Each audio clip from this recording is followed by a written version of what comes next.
What's up, Dragon Brood? We are continuing our 72-hour binge to try to cover Dominaria United every way possible.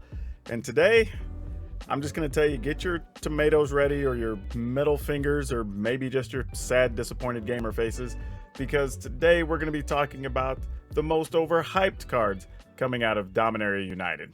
Now, right out the gate, we're opening with Haughty Gym, and I don't know really what to think about this card, right? I kind of on the surface want to say, hey, anytime we've seen cards like this in the past, they were kind of good, so maybe this means this one's also good. But then it also means it kind of only really lives in most likely one real competitive deck. I mean, I guess there's a world where maybe it could live in some blue-red, mid-rangey sort of thing, but those don't tend to be that aggressive lately, and they want a better top end. And this isn't the card those decks are generally going to be looking for. However, it is a 4 toughness, so I'll give it that. It's not going to be like a pushover. But I think we've struggled to make mono blue tempo a thing, and that's usually where this type of card succeeds, right? It's a double blue in the cost. Those decks obviously are playing a bunch of cheap instants and sorceries. The downside, though, is you don't really get the benefit of the cost reduction because not much in those decks requires colorless mana. There's a few, like maybe some counter that costs like 3 now costs 2, and that's pretty sweet, I guess, but I just don't know. I feel like this can be good, so I'm not going to say like this is bad. I mean, like most things on the list, they're actually going to be reasonable or people wouldn't even think they're playable.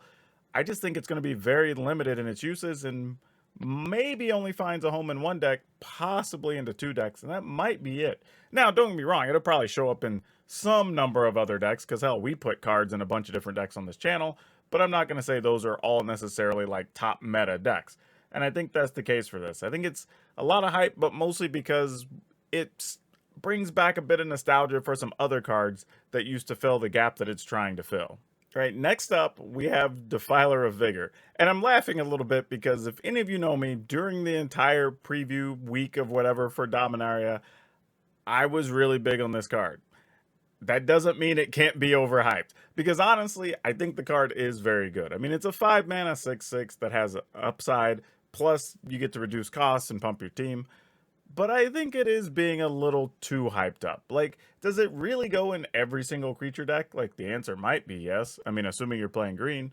But is that enough? Like, just, or is there nothing else we can do with that mana? Ultimately, the ability is neat as well, but like, how many spells do we even have, or particularly permanent spells, have left in our hand on turn 5 or 6 or what have you?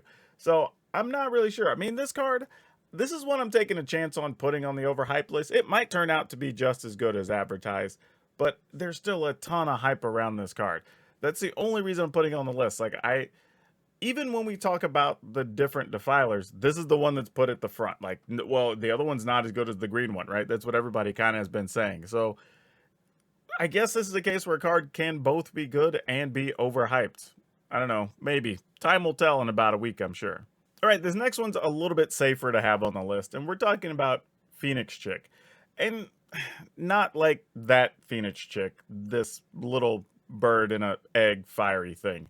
Now, this is actually an okay card. The problem I have with it is I just don't know if even any version of mono red or Boros or whatever wants a 1/1 that's attacking for 1 flying, right? It doesn't ultimately doesn't do anything other than fly, and that's kind of my issue, right? Any of the other 1 mana things we play are going to be like Gold Hound. They're going to make you mana and happens to be hard to block.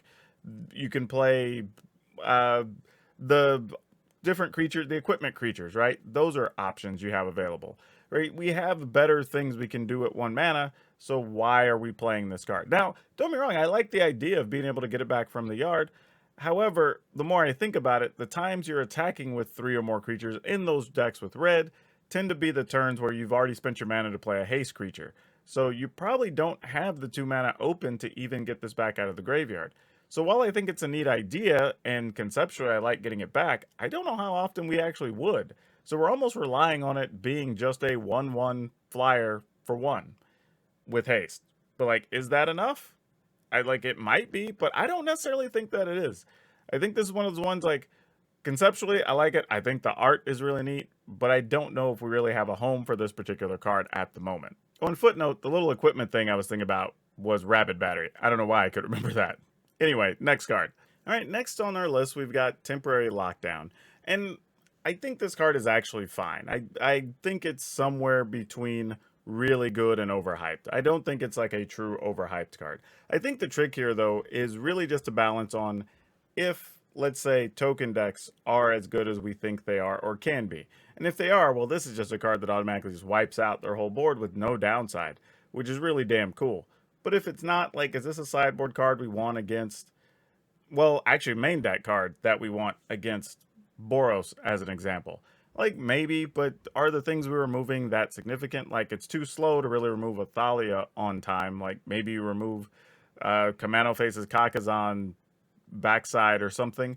Like, I don't know if that's enough value there. So it feels like this gets relegated to being mostly a sideboard card in best of three.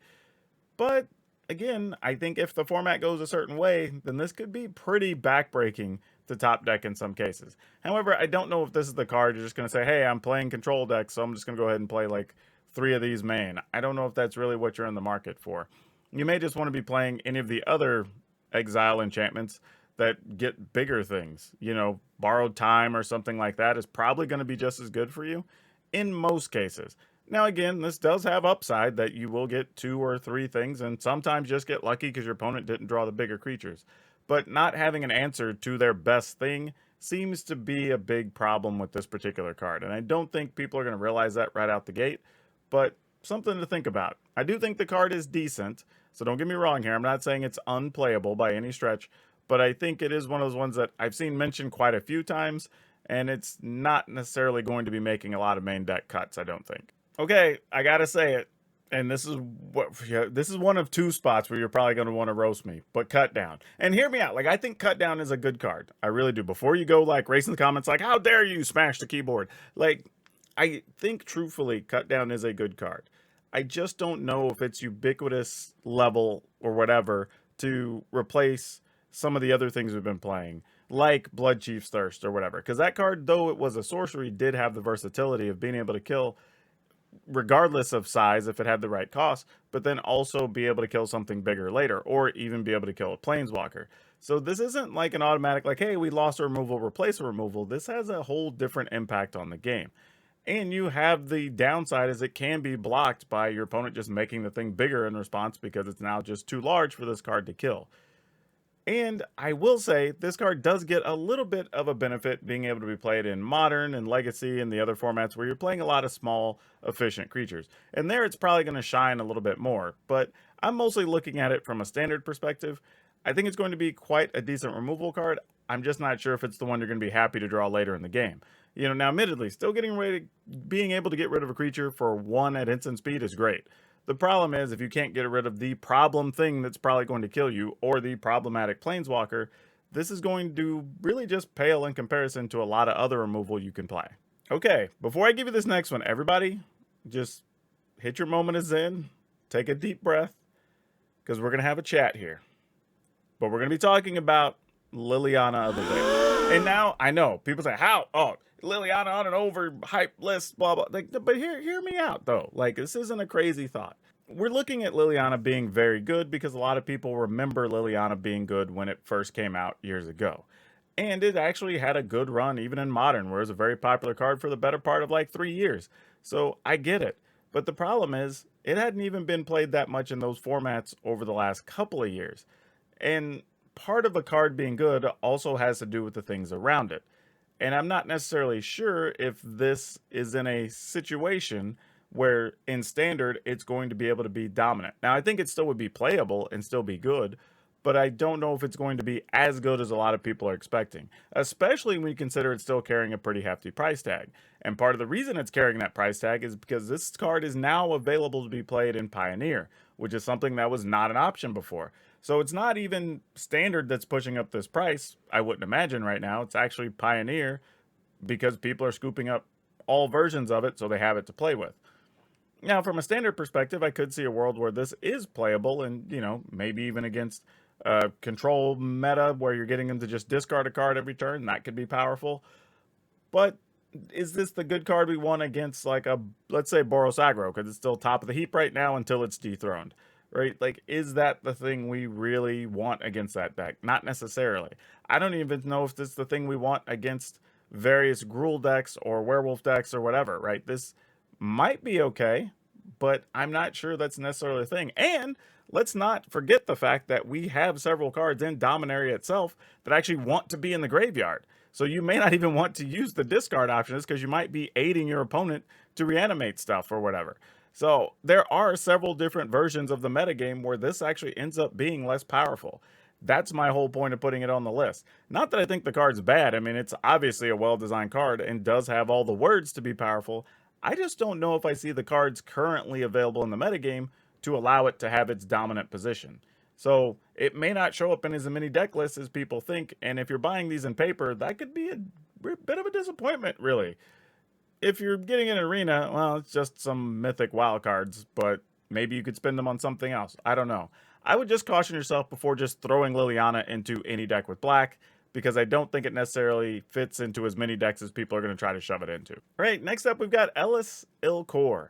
And this is a card I've seen a lot of people comment on. I've seen people mention it in the YouTube comments. I've seen people talk about it on Twitter. And I think the card is actually playable, like the others, but I'm kind of trying to figure out what does the rest of the deck look like that plays this card? Like, are we just playing it for value to get the incremental drain? Maybe we want a little bit of life gain, and maybe that triggers something. Though, however, we did lose a couple of the key things that cared about life gain just at the rotation, so kind of bad timing on this card. So, I mean, I don't really know. Like, I can see a world where this is built around this. Maybe you're playing something that's already just token heavy and you're finding a way to splash black because we have tons of lands that are going to let you make multiple colors now. Like, that's a realistic thing you could do. But then the question just becomes, like, is it worth it? Right? Are we trying to squeeze this into some version of Rakdos Sacrifice and turn it into Mardu Sacrifice? So you can play this and get extra pinging damage on your opponent. Like, my problem is, like, it's a thing you could do, but, like, do we really need to? Those decks are already efficient and they got other tools even in this set. So I'm trying to really squeeze where this card's going to go. And I think that's my issue. Like, I like the words on the card, and for its cost, it actually is very good in addition to being Death Touch, but I don't know where or what the deck looked like that's going to play this just yet.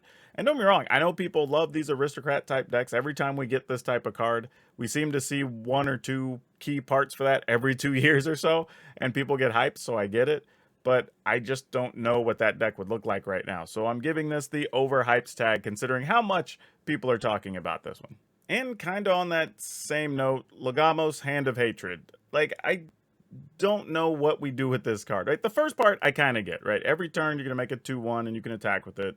And if you have anything that cares about a creature entering the battlefield or leaving the battlefield, it'll trigger, and that's kind of reasonably cool.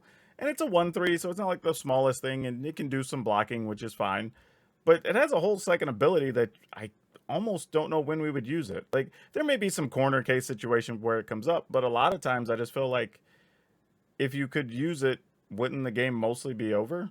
I mean, at least it feels that way. The only thing I will say for this card, though, is that at least you could block with 5 things, and then when they die, you could activate Legamos and go search, and that's kind of cool, I guess. So I don't even know if that's a real viable strategy, or if this is something those decks need. And even on top of that, I feel like we have some other cards that I think we even talked about in another video already, but like Garna is actually very good for them. And we have other cards already from New Capenna that hadn't even made the cut that seem really good, like Body Dropper and some other things. So I don't know. Like, I feel like we keep saying, oh, there's these things for the sacrifice deck and whatever, but like even what we have doesn't make the cut. So are we squeezing space for this? Another 3-mana thing on top of that. It's not even like it's the most efficient card for what it does and for its size. So I don't know. I mean, maybe you play one of just because it's your fun of. Maybe you hit it and get to go search, and that's great. But I don't know. Like, I'm on the fence. Like, I feel like maybe there's a world somewhere where something entering the battlefield or leaving, or maybe giving you something to sacrifice every turn for some effect could be beneficial, and this checks that box. But if not, I don't really know where this card goes. But yeah, those are the ones I see a lot of hype about right now that I'm calling overrated. I know a lot of you wanted to do that chant watching this video. But seriously, let me know if there's other cards that you think are overrated right now, being overhyped, or if you just think my list is complete garbage. That's fine too, because I'm sure people are going to hate this, and that's okay. I'm putting my neck out there knowing this is going to be bad. But hey, just be kind, hit the like button, and go watch my other video where we talk about cards that are underrated so you can at least know what to look for.